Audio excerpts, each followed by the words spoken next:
भोजन हमेशा सात्विक, ताजा, सादा होना चाहिए।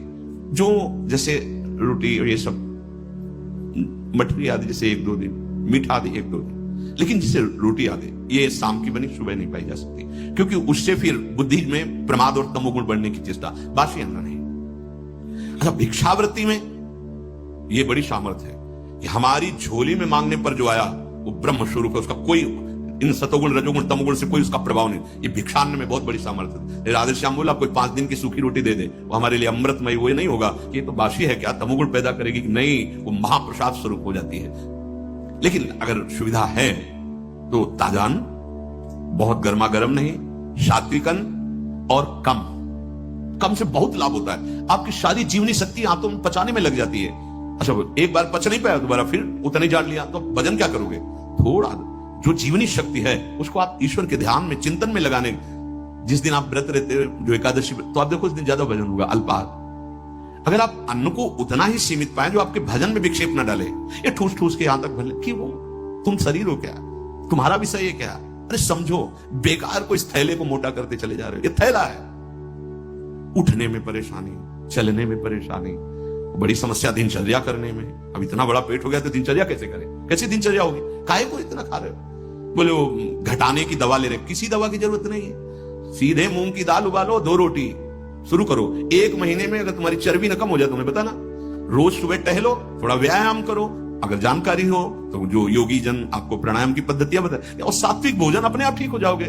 पाना है पिज्जा बर्गर, पाना है तुमको संसारिक, अब चर्बी बढ़ती चली जा रही, आगे पीछे, ना उठने की सामर्थ्य, ना बैठने की। भाई वृद्ध हो गए हो तो बात अलग है, यहाँ तो जवान कैसे, मतलब ये पेट निकलना मतलब अपने जीवन को खोखला कर देना है। बोलो अपनी दिनचर्या को कैसे कर पाओगे? अब इतना मोटा शरीर बनाने से कोई लाभ नहीं है। आप समझते हो स्वस्थ शरीर उसे नहीं कहते कि जितना मोटा हो गया स्वस्थ शरीर। आपकी दिनचर्या स्फूर्ति युक्त होनी चाहिए, वो उचित आहार से, युक्ताहार विहार, भगवान के वचन है। ये जो शब्द लिखे, ये अच्छे पदार्थों को ठूस ठूस कर खाने का स्वभाव, ये आपको संयम में नहीं रहने देगा। बढ़िया काजू पड़ी, किशमिश पड़ी, खीर है, अब हटाओ। अरे किसको पिला रहे हो? किसको? ये रसेंद्री के संतों ने कहा है, घाटी नीचे माटी। इतना का खेल है, इतले के नीचे गया सब बेकार हो। अब फूल रहा है, गैस बन रही, कब्ज बन रही, डकार इधर घूम रहे, उधर, काहे को परेशानी मोल ले ली? छोटी कटोरी, जरा सा राधा राधा, स्वाद भी हो गया, प्रसाद भी हो गया, शरीर पुष्टता के लिए। ब्रह्मचारी को काजू बादाम पिस्ता हलवा रबड़ी रसगुल्ला की नहीं आवश्यकता है, प्रार्थना मान लीजिए, नहीं जरूरत है। वो अपने आप में एक महान बल धारण किए हुए है। पर अब यही समस्या है कि ना संयम समझ पा रहे हो, ना आहार को समझ। ये आहार तुम्हारा विषय नहीं है। आपको ठीक प्राणों का पोषण करने के लिए उतना जल, उतना अन्न, उतना पौष्टिक आहार देना है, जिससे हमारा मन हमारे कार्यों में हमारे अनुसार चले, जो शास्त्र आज्ञा है। बहुत नमकीन, लाल मिर्च, गरम मसाला, कचौड़ी, पकौड़ी, बहुत मिठाई, चाय, काफी, प्याज, लहसुन, ये इंद्रियों को भयंकर चंचलता प्रदान करते हैं और वीर शक्ति का नाश करने में बहुत इनका योगदान है। पूज्य पादुड़िया बाबा से किसी ने कहा कि बाबा हम तो जहां भिक्षा मांगते हैं वहां प्राय पकवान ही मिलता है। बाबा ने कहा कोई बात नहीं, अगर 4 रोटी पाते हो तो 2 कचौड़ी ले लीजिए, बस हो गया, कोई परेशानी नहीं होगी। 4 की है, 2 पा लीजिए। एक बार पूज्य बाबा, बहुत से साधक जन बाबा तो कुछ ऐसी कच्ची और मोटी पूड़ी बनवाई और कुछ हल्की एकदम बहुत पकी हुई पूड़ी बनवाई। पकी हुई पूड़ियों को पहले परोसा गया, उनके ऊपर कच्ची पूड़ियां रख दी गई, 1-1, 2-2। तो बाबा खड़े हो गए, आ भाई पाओ सब। तो कुछ जो साधक संयमी थे तो ऊपर से शुरू किया, और कुछ साधक जो स्वाद वाले थे ऊपर के हटा करके बाबा रुक खड़े हो, क्यों ऐसा किया? तो बाबा वो नीचे वाली पकी थी और ठंडी हो जाती, हाँ घर जाओ, बहू ले, गरम गरम बनवा पाओ, बाबा जी बनने लायक नहीं। अगर रसेंद्री की तृप्तता, रसेंद्री की पूर्णता की तुम्हारी भावना है तो तुम जनेंद्री को नहीं रोक सकते हो। ये वैराग्य मार्ग है। स्वयं बाबा, बहुत महापुरुषों ने भगवत प्राप्ति के लिए स्वयं कष्ट को वर्ण किया। गिरिराज में कोई बहुत बड़े धर्मात्मा पुरुष आए थे, सब संतों को को भंडारा कर रहे थे, और उधर बाबा भी पहुंच गए। तो सन्यासी महात्माओं के चरण धोकर वैसे ही आचार्य पद्धति से पवाया जाता था, और जो बाहरी भिक्षु कैसे होते थे उनको लाइन में खड़ा किया जाता था। बाबा लाइन में खड़े हुए जाके, और उनको मोटी रोटी दी जाती थी, और वहां खीर पकौड़ी कचौड़ी ये सब ऐसे चलता था। वहां दक्षिणा भी दी जाती, उनको केवल मोटी रोटी दी जाती थी। ये कई दिन ऐसा उन्होंने सदाव्रत की तरह। तो बाबा उस लाइन में खड़े रहे, 4 रोटी उनको मोटी मोटी मिली, आ गए और एकांत में 2 रोटी पाई, और 2 रोटी जमीन में ऐसे गाड़ दी। और बस जब पता चला कि पूज्यपाद उड़िया बाबा जी आए हुए हैं, वही धर्मात्मा सेठ और अंगूर और सेव की छबिया बड़ी बड़ी लेके जहां बाबा थे आ गए। प्रणाम साष्टांग, बाबा हो भाग्य आपके, बाबा चरण पधराए अंदर। बोले हम तो ले आए हैं आपके यहां से। कब बाबा? बोले ले आए हैं और 2 पा चुके हैं और 2 कल पाएंगे। और ऐसे रज हटाई, 2 है। अरे बाबा आप? बोले यही तुम्हें हम समझाना चाहते थे कि आपको क्या पता कौन सा महापुरुष किस, ये क्यों भेद जनित भोजन देते हो, एक को ऐसे और एक को ऐसे। एक दिन पवाओ, लेकिन कम से ठीक है माना, उनको सम्मान से बैठ के उनको खड़े खड़े, लेकिन वही चीज दो जो सबके लिए। बाबा कैसे महान पुरुष, 2 रोटी पाई, 2 पुराने संतों को देखो कैसे जीवन यापन। हाँ देखो वही बाबा जो एक कवल पाकर 18 घंटा पद्मासन में बैठते थे। जब परिपक्व अवस्था 70 घरों में एक दिन में जाते थे भावना पुष्टता के लिए। बाबा हमारा निमंत्रण हो गए, 1-2 कवल पाए ऐसे, जरा सब पाए ऐसे। हम अभी भगवत प्राप्त नहीं हुए हैं, तो हम लोगों की इंद्रियां मन बुद्धि संसार की तरफ जा रही हैं। अब हमको संयम की आवश्यकता है। यदि संयम का हम बर्ताव नहीं करेंगे तो सुन लो, भोजन के पहले अच्छे से हाथ धो, मुंह में कुल्ला करो, और लघु शंका लगी हो तो लघु शंका जाओ। भोजन के पहले पवित्र हो। भोजन पाते समय नाम चलना चाहिए या पद चलना चाहिए, या अच्छे कोई संत महापुरुषों के जो चरित्र हैं उनका चिंतन करना चाहिए। खड़े भोजन नहीं पाना चाहिए, लेटे भोजन नहीं पाना चाहिए, चलते हुए नहीं पाना चाहिए। प्रातः काल कल चर्चा हुई थी, जो जलपान है बड़ा औषधि का कार्य करता है। ब्रह्मचारी को बाल भोग नहीं करना चाहिए। सोचो भैया, ब्रह्मचारी को बाल भोग नहीं करना, 10 से 1 के बीच में, और 8 बजे तक शाम के भोज। इतने में मर थोड़ी जाओगे। अरे यार कई दिन भोजन नहीं मिला है, कई दिन गंगा का किनारा है, गांव जाने का स्वभाव नहीं था, बस आकाश वृत्ति का सहारा था।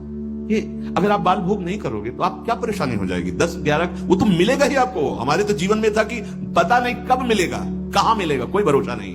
कभी इतना गुड़ कोई दे दिया, कभी वो जो गंगा किनारे बारी लगाते हैं, वो हे बाबा 2 परेठा लोगे, भगवान दिए ऐसे मान के गंगा जी ने पूरा पा लिया। बड़ा आपको तो निश्चित है कि आपको मिलेगा भोजन, फिर आप बाल भोग क्यों? बाल भोग पच नहीं पाया, राजभोग डाल लिया, वो पच नहीं पाया, तो आप बीमार हो जाओगे, कब्ज हो जाएगी, गैस बनेगी, आपका भजन में मन नहीं लगेगा, तो फिर वही प्रमाद की स्थिति आएगी। भोजन होने के बाद 100-200 कदम चलना चाहिए, टहल करके दिन में 15-20 मिनट विश्राम। रात्रि में भोजन के बाद आधा पौन घंटा नाम जप माला उठाओ, छत में या कहीं जैसा हो, आराम से भगवत चिंतन करते हुए टहलो, यानी तुरंत पा करके फिश है।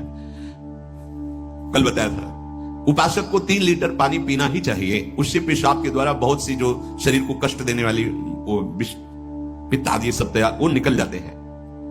कब्ज की बीमारी पानी की कमी और गरिष्ठ पदार्थों के पाने से होती है, ये नहीं होना चाहिए। तभी आप ब्रह्मचर्य। जल पीते समय धीरे धीरे आराम से पीना चाहिए, गट गट गट ऐसे नहीं, राधा राधा नाम लेते थोड़ा थोड़ा 5 मिनट में धीरे धीरे।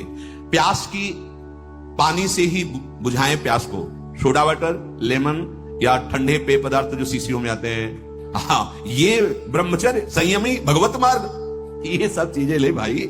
आपको अमृत पान करना है, राधा नाम सुधा रसम रसी, तुम बहुत सावधान। प्रकृति के विरुद्ध चलने से कभी कोई सुख का अनुभव नहीं कर सकता, बहुत सावधान। भोजन के समय आपको पानी नहीं पीना है, यह अभ्यास आपकी दिनचर्या में बहुत बाधा पहुंचा देगा। यदि आप भोजन के साथ पानी पीते हैं, गैस बनना शुरू हो जाएगी, कब्ज बनना शुरू हो जाएगा, आप परेशान हो जाएंगे। अगर आपको भोजन में पानी की आवश्यकता लगती तो आप आधा घंटे पहले थोड़ा पानी पी लीजिए, भोजन के आधा घंटा पहले, और भोजन के समय बिल्कुल मत पीजिए, और भोजन के आधा घंटा 1 घंटा बाद आप सबके पानी पी लीजिए, उतना जितना श्वास और भजन करने में परेशानी ना पड़े। खड़े खड़े पानी नहीं पीना चाहिए।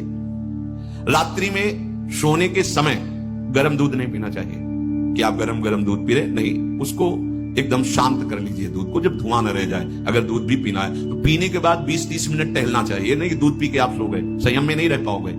प्रातःकाल उठते ही सूर्योदय के पहले यदि आपको सुविधा हो जाए, एक तांबे का पात्र रखो और उसमें जल पूरी रात्रि भरा रख लो और वो पियो, तो आपको बहुत संयम में सहयोग मिलेगा और रोगों के नाश में सहयोग मिलेगा। तांब पात्र में रात का रखा हुआ जल। ये नितांत सत्य है कि कोई भी नशा करने वाला ब्रह्मचारी नहीं रह सकता। जो तमाकू और भांग, गांजा, अफीम, इस तरह के कोई भी नशे, वो ब्रह्मचर्य नहीं टिकने देंगे। इसलिए कोई भी नशा न करे, आलस्य अपने कर्तव्य कर्म में ना करे, हृदय को बार बार शीतल करता रहे, ऐसा चिंतन करे। संतुष्टायेन केन वा, ऐसे चिंतन मत करो कि हृदय तुम्हारा जलता रहे। यदि हम जो सुनी हुई आज सत्संग की बातें हैं इनको अपने जीवन में उतारें, और पहली जीवन की प्रार्थना हमारी कि आपकी पहली सीढ़ी ब्रह्मचर्य है।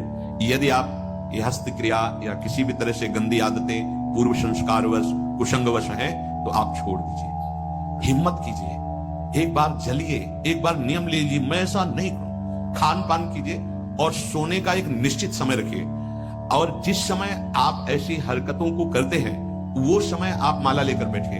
जब तक गाढ़ निद्रा का आवेश न हो तब तक आप अपने को स्वतंत्र मत छोड़ दीजिए कि बड़े बड़े चिंतन, फिर गड़बड़ हो जाएगा। बिल्कुल ऐसा ही किया गया है जीवन में। हाँ, भोजन के बाद, चलने के बाद वज्रासन में बैठकर जब नींद आई कभी कोई माला लिए, कभी माला रखी।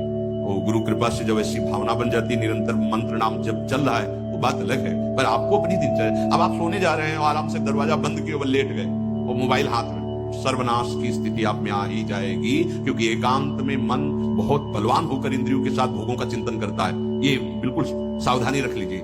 बलवान इंद्रिय ग्रामो विद्वानम अपि करसति, जहां एकांत होंगे, मोबाइल हाथ में, वो आपको दुर्गति करने का बहुत बड़ा साधन बन जाएगा।